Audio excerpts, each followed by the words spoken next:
Everyone, Eric here, and I'm going to take a few minutes today to give you a midweek update.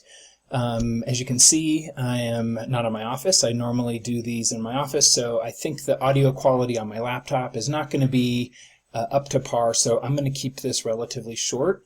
I think we're going to get a midweek update every week in this online instructor certification. This is a technique I do use in my own classes. Again, I teach an online learning community class with a colleague, Carrie Mitchell. We teach ethics and English 121, fully integrated. So we always get together and sit down in one of our offices on Thursday. We take 10 minutes to reach out to our students. We talk about what's going on during the week, updates, housekeeping things. We preview the upcoming week. We engage students. We talk about the great things we're seeing in discussion, or encourage people to get into discussion, or remind people of due dates. Just have fun, reach out to students, build some rapport. I really enjoy midweek updates, so you're going to get a little taste of that. So again, I'm using Screencast-O-Matic to create this. I'm going to go ahead and make my little talking head smaller, or in fact, let's just get rid of it. I know one of the things we're talking about today is, what is the impact of that talking head, and is it required or necessary? It is not required, it is not necessary, but in research we've done at Front Range, action research inside our classes, we've really found that students do prefer the talking head. They tell us it increases their engagement, it makes it easier for them to pay attention, less likely to be distracted. I know it sounds crazy that a little talking head in the corner would be less distracting, but that's what we hear anyway. I'm going to just take a little bit of time to say, number one, thank you very much for your work in the quiz area, on the guided thinking activities. If you want to get a snapshot of what the instructor side of this looks like 22 of you have finished the guided thinking activity number 1, and 15 of you have finished number 2. I do realize this was a lot of work, probably maybe not exactly what you were expecting. These are new things that I added to the course this semester. I'm using these guided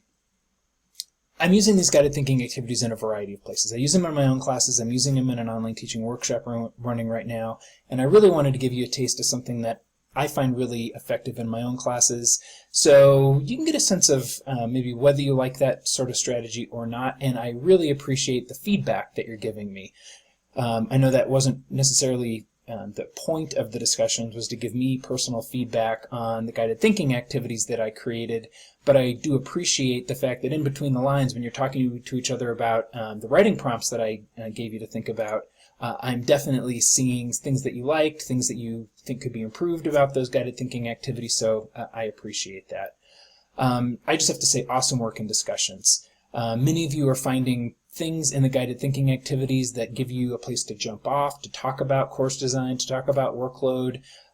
So my intent here was to give you some ideas, some food for thought, to model some of the ways that you might think about teaching online, and to introduce myself to you. I'm your coach. So once you finish this workshop, I work for you. Reach out to me. We can talk about one-on-one coaching.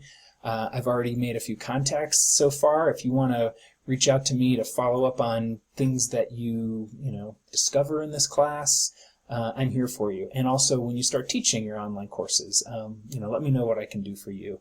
Well, I am coming up on 4 minutes, so let's see if I put my talking head back in here. What do I hope we accomplished for the rest of the week? It is Thursday. This week is going to run through the weekend. I'll be in checking discussions on Friday in between meetings and other things going on.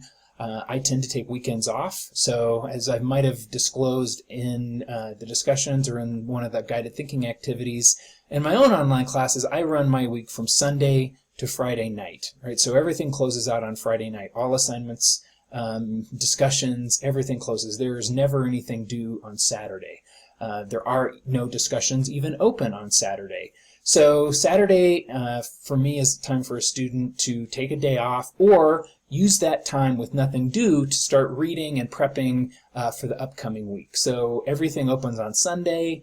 There's usually not a lot in there on Sunday because that's when things are opening. So I tend to take weekends off because that works for me. My students are often working ahead. But just to let you know, depending on how much snow we get this weekend, I may have lots of time to participate in discussion. But anyway, I usually I'll fade out a little bit over the weekend. I will check in, but I am really happy with what you're doing here. Keep up the good work, and I am, looking forward to continuing to talk to you. I won't check in as much during week 3 and 4, but I will be lurking in the background.